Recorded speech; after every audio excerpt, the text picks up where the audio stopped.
Ladies and gentlemen, he is actor, comedian, St. Louis's finest, Mr. Guy Torry. Yeah. Yes, sir. What's going on, brother? Long time, man. How you doing? I know, man. Long time. You got to have me on more often, man. You right. I know my stuff. But look, just the thing, though. Like, we're not doing the same show we were doing. Like, it was a tandem show, and now I'm doing my own thing because, you know, they don't let you say nothing. They don't let you say what you want to say when you're doing it for the man. You understand? So, You know, if that's even more reason to have me on, man. You're right. But I just got this started up this month, or last month now, November.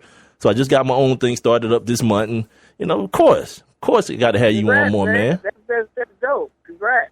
Thank you, man. Thank you. Let's start. First of all, ladies and gentlemen, make sure you follow Guy Torry on Twitter and Instagram at Guy Torry. His Instagram is, what's your Instagram, brother? It's both the same, GUYTORRY, Guy Torry, you know. And Facebook, Guy Torry Live, right? Yes, sir. All right. Yes, sir. Just so happened, got you on today. Today is the birthday of one of the greatest to ever do it. Richard Pryor was born on this particular day. Absolutely. You got any Richard Pryor stories, man? Any inspirational stuff? You know, it's funny, man. I have a few Richard Pryor stories, man. The first one is when I first moved to L.A. and started doing stand-up, man. You know, you're trying to learn your way, trying to find your way. You study the greats, things like that. And I was on my way to a gig, man, and Richard Pryor said this joke that was so, like, I don't know, exposed himself or he left himself so vulnerable that it changed. It was an epiphany for me. He had this joke about this girl was so fine that her daddy's so-and-so. He would, you know, go down on her daddy, basically. Yo. And when he said that, he didn't care if people thought he was, you know, on the other team or whatever. He did that for the sake of a joke. And I was like, man, I gotta not be concerned about what people think of me and just go for the joke. And then the other Richard Pryor story, man, is just the fact that the most nervous I've ever been on stage is when he came to see me, man. I did my show at Fat Tuesday at the Comedy Store, and Richard Pryor used to come down there a lot, man. And like the first time he came, I was nervous, man. And like so many comics, man, thanked me for doing Fat Tuesday because it was a room that hit the urban comics, man, in Hollywood. We didn't get a chance to really, you know, perform in a lot of those places, you know, were a big name. But a lot of them performed for Richard Pryor, man. A couple of them got called over and said, Richard Pryor said, hey, funny. And that made their career. So Richard Pryor, man, was that guy that if he called you over and said you were funny, yeah, he made you good. Wow. Now, a while ago, it may have been a couple of years now, there was a rumor, well, I guess now it's a rumor because it didn't happen, but that Mike Epps was going to play Richard Pryor in the story of his life, and it never materialized. You're out there in L.A., you know, I'm sure you're pretty connected. Have you heard anything about that project? Well, you know, that project would change hands a lot of times, man. And you know, Richard Pryor, Damon Wayans was slated to do it at one point, Eddie Murphy. Then they had Marlon Wayans. He started doing stand-up, and Marlon Wayans didn't do stand-up. Sean did it, you know, Keenan did it, and Damon did it. But Marlon wasn't a stand-up until he was told he was going to do the Richard Pryor role, and then he started doing stand-up. Now he's still doing stand-up. Now Mike Epps came into the picture. So Mike Epps was in the picture, then he was out the picture, now he's back in the picture. And I feel, you know, I don't think you can lose either one. I mean, Marlon Wayans is definitely a hell of a comedic actor, and I've seen some of his dramatic work too, so he can definitely pull that off. And Mike Epps is a dark soul, man, and he's funny, so he can pull it off too. So I'm like, man, it's a toss-up. They're both my homies. So it's like, man, you know, either one who can play that role, man, I just want to see it done. I know both of them are doing an incredible job with it, man. So I just want to see it done. Absolutely. And out of my generation of comics, man, this old Def Jam era, you know, Mike Epps is the closest one to Richard Pryor in terms of funniness and darkness and storytelling and just, you know, even the look. So, you know, either one, you can do the role. I saw a screen test that Marlon Wayans did, and it was incredible. So you can't lose with either one. Yeah, I myself have been waiting for that for a while, man. I don't know how many people even know that it's supposed to come out, but I was very excited when I heard Mike Epps was the guy who was slated to do it. Let's get back to the comedy stuff in a second here, because I don't want to run out of time, because a lot of people might not know you're a huge Lakers fan. You may be from St. Louis. Big Lakers fan. You're a huge Lakers fan. And this week, the greatest, the GOAT. Yeah. Well, I'm going to ask you, is he the greatest Laker? Is Kobe Bryant the greatest Laker? Magic Johnson will always be the greatest Laker. LA always be Magic Johnson. We're on the same page Kobe, there. and I say it because the reason why I'm a Lakers fan because of Magic Johnson. You know what I'm saying? And then you got so many Lakers greats, man. But Magic Johnson is definitely the greatest Laker of all time, man. And Kobe, what he did for his team, what he did for the franchise, and even the city, man.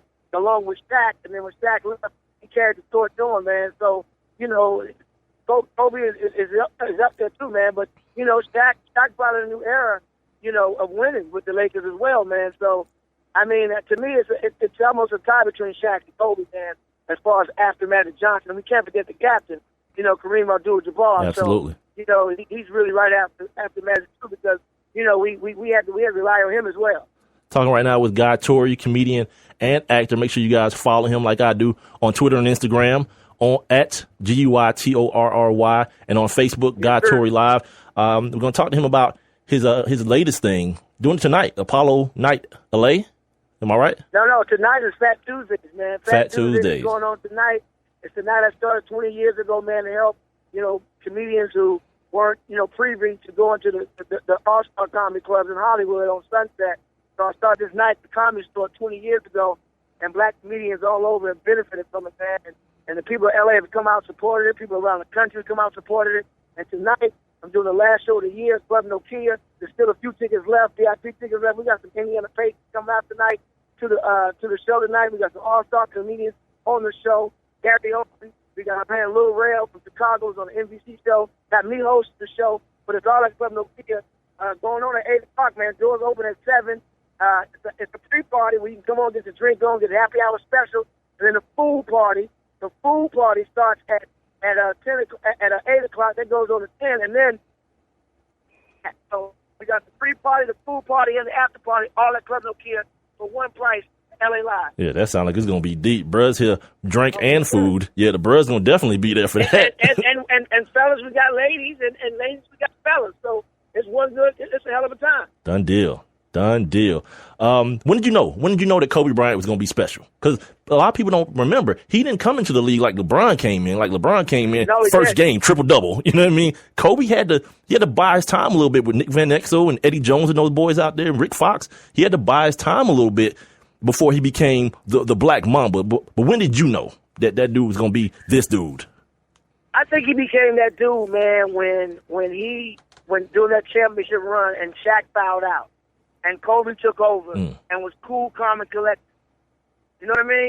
Yeah. He took over, and because Shaq had fouled out, and he sealed the deal for us for the game. It was like, okay, I got this big fella. And then again, he showed us again when he went to the unfortunate, incidents in Colorado. He went through the whole trial thing, and he still put up great career numbers doing that whole stretch. Yeah, that dude on the court. That dude was coming back off a helicopter scoring 50 on people. Exactly. No man. shoot around. You knew right then he had that, and plus when Jordan kind of gave him the nod, man, at the same time. So, Jordan may not be a great GM, but he knows talent when it comes to on the court, man. Yeah. So, Kobe's a special guy, man.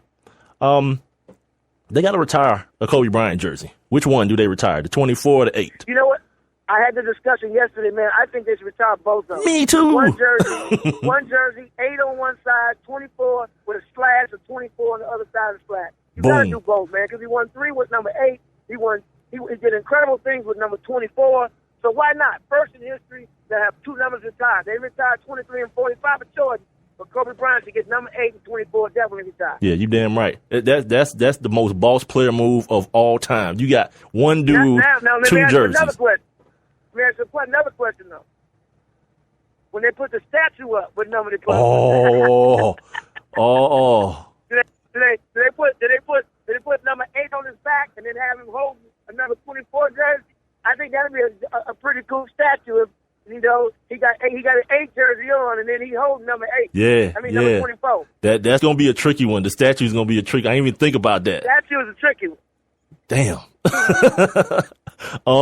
Earlier this week, Kevin Durant, who's become a very sensitive young man when it comes to being covered by the media, he says that the media has been mean to Kobe Bryant because of they are. Absolutely, man. People took shots, man, at Kobe, man. You see this guy, you kicking a man while he's down. You know what I'm saying? You see what he went through. You see what he played through, man, and all the injuries. He still wowed you, you know. He still wowed you and all that good stuff, man. And basically you're like, are you kidding me? You're going to kick him while he's down? But that's just, you know, I mean, but writers have to have something to write about. Yeah. That's their job. You're a journalist. So if you go with what's popular, then you're writing. You got to be controversial. It's One Mic with Big Mike, speaking right now to actor comedian Guy Torry about his beloved Lakers. Do this for me. Rank the 4 California NBA teams, 1 through 4. Wow. California NBA team. Yeah. You got to go with Golden State number 1. Okay. Of course. And then, you know, you got to go with Clippers number 2. All right. And then, you know what? If you go by record, man, you got to go with you know, Sacramento 4, and we got, and 3, and then us. Got to be, unfortunately, 4, man. Dog, did you ever feel like at any time in your life you would ever say that? You would ever say that the Lakers are the worst NBA team in the state of California? Absolutely not. But you know what, man? We got an organization, man, that hopefully Jeannie will get it together, man, and Jim will step back, man, maybe. And then we'll right this ship, man. I'm not worried about it. Right this ship. There's some young talent out there now. The Russell kid, Julius Randle. Well, you got to do. I love our roster, man. The Roy, you love it. Roy Hibbert, you love that. Yeah, I like Hibbert, man. I ain't gonna front, man. Hibbert. I mean, you know, I'm personal because I know him, so you know, I like him. Okay. So, all right. I mean, I do, man. I ain't gonna lie, man. I mean, I like Roy, man. I mean, you know what may happen though? With Kobe stepping down, man, like this, right? With Kobe stepping down like this, and KD, you know, coming up. KD may talk Kobe in. You thinking Kobe may talk Kevin Durant into coming out to L.A.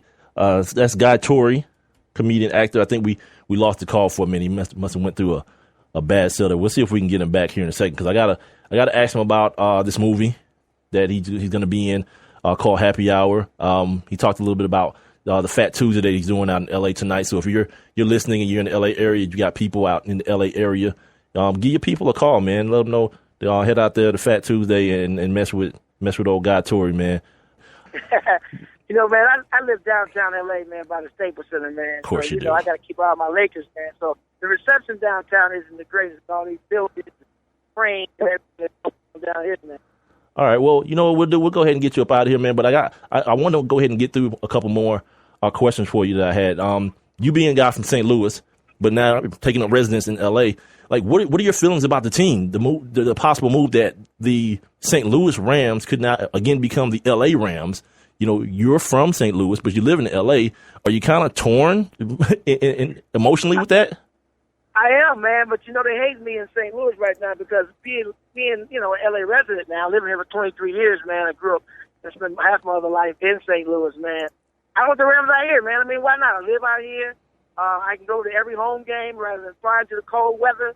You know, I already travel to most of the West Coast games, so I want the Rams out here, man. No doubt. Guess that's solved. Tell me about. Well, first, let me ask you this. Are the 76ers going to get their first win tonight against the LA Lakers? Is that going to happen? Man, I hope not, man. And Kobe's return to Philly? Man, I hope Kobe go off tonight, man. I don't want the Sixers to win tonight. Not their first one against us. See, you're working in that bubble. I call it the bubble, where fans, they keep their favorite player in these bubbles, and they never want him to change. Right. Yeah, Kobe's done, man. And I can't watch a Lakers game. I can't, dude. It's like, I know you see the day coming, but you don't want it to come. It's like your hairline. You know it's going to go one day. You keep fighting it, but one day your hairline is gone. You just got to say, you know what, it's over. The same thing with women. They know their boobs going to sag one day, you know, but they try everything to keep them boobs perky, but they're going to be taking hands with the gut any minute. So that's how it was with Kobe, man. You know it's going to happen. You don't want it to happen. And when it does happen, you just got to say, you know what, it was a good run. No doubt. It was a hell of a run. So let the hairline go, man. Tell me about this project you got coming out called Happy Hour. Tell us about that. Happy Hour is a movie I did, man. I shot a summer ago, man. So it should be coming out next year, man. A great piece, man. A young lady in St. Louis wrote it, directed it. She's used to doing plays. This is her first feature, man. So She asked me to come help out. I kind of helped direct her a little bit because it was her first time using cameras and stuff. So I just gave my expertise and what I know from the movies that I've done, man, and it's gonna be a good project. No doubt, man. A lot of comedians say that their comedy is born out of pain, and you talk about Mike Epps being having a story to him. A lot of people, I don't know if a lot of people know it. I happen to. A friend of mine was friends with, I don't know if it's his current old lady or former, but they were friends, and she told me some things about him in the past. But where does your comedic style come from, or your comedic motivation come from? At first you start emulating who you admire, and I'm a product of Def Comedy Jam. That's what inspired me to do stand-up. And I started studying the greats like Eddie Murphy, Richard Pryor, and Bill Cosby, and all those guys, man. And after a while, you evolve into who you are, man. And I have a no-filter style now. Being in Hollywood, and as you get older, you don't have a filter anyway. Your filter comes off. So just, I studied my brother, man, of course, being inspired by my brother, Def Comedy Jam, that whole era, Martin Lawrence, Chris Rock, all those guys, man. So, that my style is kind of evolved into just, me saying what I want to say, when I want to say it, how I want to say it, man. I have no filter now. I'm glad you mentioned that, because in the age and time we live in now, like the PC police is strong. And I wanted to know, like, how difficult is that for a comedian? Because I hear a lot of comedians say there's certain places that they won't even go anymore, like college campuses, because everybody wants to be so politically correct. You can't say this. My theory is this. A joke is a joke. Now, if it's a bad joke, it's a bad joke. But a joke is still a joke. Funny is funny. Right. And if it's funny, it's funny. And everybody's so damn offended by every damn thing somebody says. And for somebody in your line of work, like, how do you maneuver around that? Well, America's getting softer and softer, man. This whole thing with every kid is a winner, like everybody gets a trophy and all Ridiculous. that crap. Everybody trying to be politically correct and all that. I'm totally against all that, man. And I'm just like, you know what? If somebody laughs, somebody laughs. That's all that matters to me. Now, I do have my things I stay away from. I don't talk about AIDS. I don't joke about that. I don't joke about cancer, and I don't joke about plus size women. And I don't joke about women, getting sexually abused. Everything else is fair game. Mm-hmm. Who makes you laugh? Like, who make not like the that was funny, but like that gut laugh, that real tears in your eyes laugh. Who does that to you? Man, you know what? It's just what's ever funny. There's some comedians. There are people who are not comedians who just say stuff that make me laugh. Man, comedy is that straight line that drops off and you don't see it coming. So I mean, I'm of course I give the King Comedy Tour. So I was a big fan of definitely Bernie Mac, Steve Harvey, and Cedric the Entertainer, and DL and those guys, man. And then of course, my brother Martin and Eddie Murphy is just, is on a whole other level, man. Because when I did Life with Eddie, man, the stuff that he would improv, the stuff that did make the movie, was just as funny or not funnier than the stuff that made the movie, man. Just seeing him take what was on the page and just go and go in another direction with it. And Kevin Hart has that same gift. I've worked with Kevin as an actor before, and I've seen what was on the page, but I see Kevin's choices, and his choices have been like, wow, okay, that was pretty nice. So. I mean, there's a lot of guys, man, that people may not know, but, I'm just a fan of comedy, man, to be honest. How ridiculous was that damn movie, man? Because I'm talking, it's you, Anthony Anderson, it's Eddie Murphy, it's Martin, Mac, Bernie. It was Martin. It was, yeah, man, it was so many funny people on it. Bernie Mac kept everybody in stitches every day on the set. I can imagine. Every day. Jeez, I can imagine. That's like, no lie, that dude is my favorite comedian. I just don't think the world got enough of him, man. You know what I mean? It's like he went way too soon. It was like Robin Harris. Yeah. Like we weren't ready for either one of them to go. And, and kind of Robin Harris kind of took Bernie under his wing. So that's why Bernie, was the comic he was, man, because both from Chicago, they both had that style, they both had no filter, and they both, were great storytellers, man. So I mean, Chicago has produced a lot of great comedians anyway, man. There's a lot of them come out of the D.C. area, Chicago area, of course. Cedric the Entertainer, St. Louis, my brother. So, yeah, the whole Midwest area, man, because what people don't realize, man, comedians are dark. We're dark on the inside. And we tell jokes to lighten up those dark areas.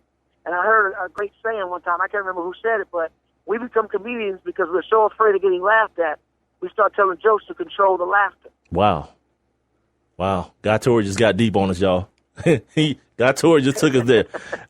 He's comedian actor Guy Torry, by the way, on Twitter and Instagram at GUYTORRY, and on Facebook at Guy Torry Live. Before I let you go, damn, I just had a brain fart. What the hell just happened?